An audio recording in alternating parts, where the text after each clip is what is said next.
Virgo. This is a Virgo Sun, Moon, Rising, and Venus collective reading for the month of August. For your personal reading, kindly send me a direct message. Kamusta mga Virgo? Remind ko lang kayo, ang nag-iisang legit account ng Mystic Siren kay Angeles11. Yung lumang account natin, nahack po yan, hindi ko na ma-open. So, ang nag-iisang account natin kay Angeles11. Double check po para hindi tayo ma-scam. Alrighty? Virgo. This is a Virgo Sun, Moon, Rising, and Venus collective reading for the month of August. Let's see kung anong meron para sa ating mga Virgo. Anong meron para sa mga Virgo? Good news, guidance. Anong meron? Ano ang meron para sa August? Virgo Sun, Moon, Rising, and Venus collective reading for the month of August. Alrighty. Ingat po sa mga scammers, ang mga crystals, promo pa rin. Ang nag-iisang legit account ng Mystic Siren kay Angeles11. Virgo.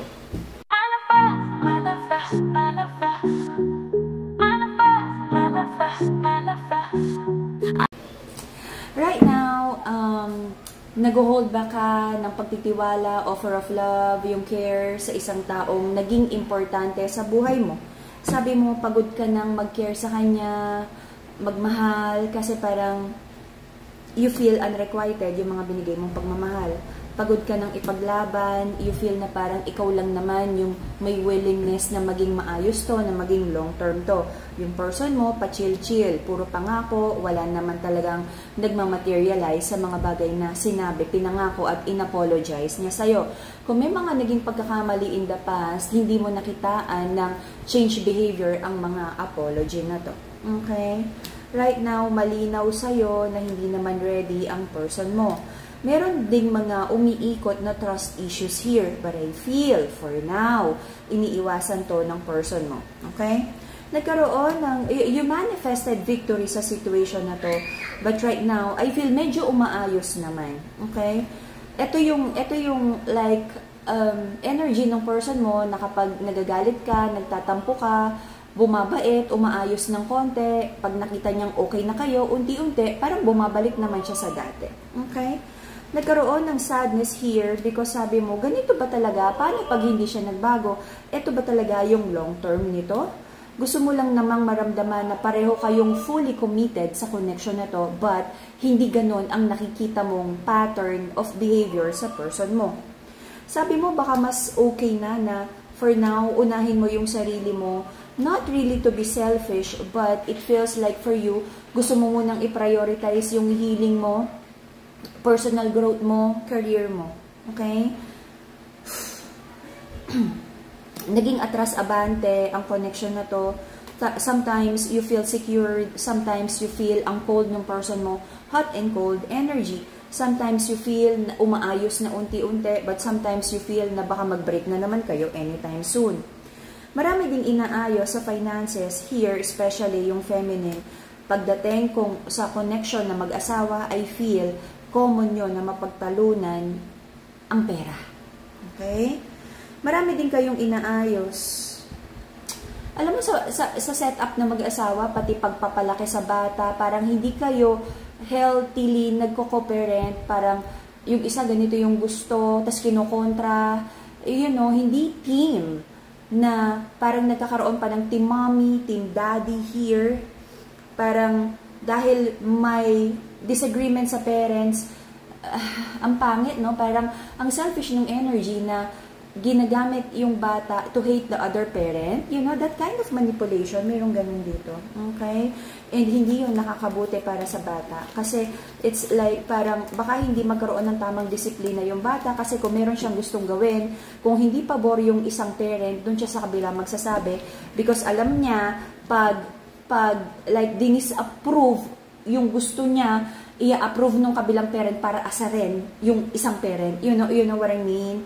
Na parang may toxicity na ginagamit yung bata para mag-inisan silang dalawa. Toxic. Virgo. The reason for the reading is broken-hearted, broken heart, disappointment. Hindi ito ang wish fulfillment mo. Pero sabi ng mga Virgo, ginagawa mo naman lahat ng alam mong tama to make this connection right. To make your life na ma-realign sa long-term goals na gusto mo. napapagod ka na rin mag-isip. Sabi mo, pagdating sa person mo at mga taong wala ka naman control sa mga desisyon nila, parang slowly you're letting go of toxic connections sa buhay mo. Marami ka rin pinagpe-pray na sana makagawa ka na ng tamang decision sa life mo. Alright? Mental clarity and stronger intuition. Amethyst, the purple crystal. Okay? Harmony sa relationship, healing of the heart chakra, Madagascar rose quartz, the pink crystal. Meron din tayong combination ng pink and the yellow crystal. That's the love and money. Okay? So, malinaw sa ating mga Virgo kung ano ang gusto nyo, anong plano, sino gusto mong makasama, sino ang toxic, sinong tatanggalin sa equation, you know. Okay. Right now, I feel, sabi ng mga Virgo, you feel na taken advantage of ka ng mga tao na oportunista. Yung pagiging forgiving and loving mo, you feel na parang natapakan ka. Yung sobrang pagbibigay mo ng love and care sa mga taong mahalaga sa'yo. This time, sabi mo, you wanna focus on yourself, yung well-being mo. Kahit ma-misunderstood ka ng mga tao na they might feel na nagiging selfish ka, sabi mo, no, this time, this chapter of your life, ipaprioritize mo ang sarili mo, what's right for you, what's aligned sa future goals mo, kahit i-disapprove pa yan ng kesehodang kahit sinong Poncio Pilato. Okay? Your person, marami siyang goals sa life. Karera ng buhay, marami siyang inaayos. Victory.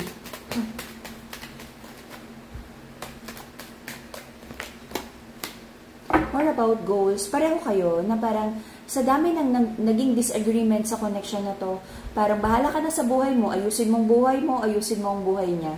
Okay? I feel, no, you're not bad, your person is not bad, hindi lang kayo good mixed together, two bigat langis, alright? So, meron ka dito mga fear and doubt, kung matatapos pa ang mga conflict sa buhay mo, pagod ka na, gusto mo na lang ng soft life era, gusto mo nang maging princess, okay? Princess life. Let's see ang princess life. Sabi mo, marami ka ring mga resentment na gusto mong sabihin sa person mo o kung kanino man nagkaroon ka ng sama ng loob. Pero sabi mo, wag na.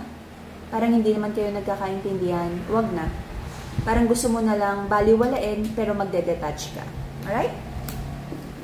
To ground your energy, to protect yourself from negative energies, evil eye, inggit, okay? Mga bad juju sa paligid, okay? Madagascar, black tourmaline, the protection crystal. For courage, motivation, and good luck sa mga bagay na gusto mong i-pursue, carnelian. Alrighty? What else? Citrine for manifestation ng abundance. Meron tayong combination of love and money also. Okay? Protection, evil eye, Nazar bracelet. So, until the end of November, I feel you'll be very, very, very, very, very discerning sa lahat ng taong nasa paligid mo. Totoo ba to?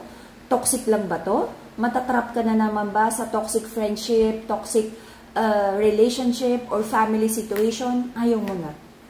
Anything na mahihirapan ka at masasacrifice, mapuput na naman on risk ang iyong peace and mental health, that's so ekis. Okay?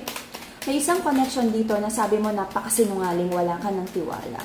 I feel, kung hindi mo naman maiwasan ang tao na to, kung tatay to o nanay ng anak mo, or like, kung ano man ang relasyon sa'yo ng tao na to na hindi mo naman basta maiwasan, I feel ima-manage mo na lang, lilimitahan mo yung time spent with this person.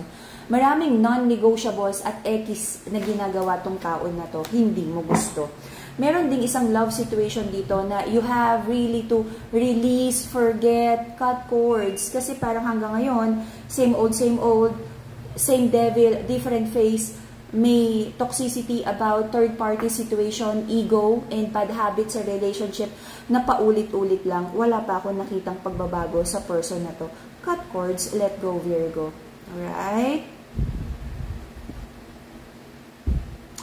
It's time for you to let go of mga nabubulok And for you to open, like, ilagay mo na sa garbage bag, o kaya ibaon mo na sa lupa, let it decompose, and then close the door, forgive the connection, and then open the new door of opportunity.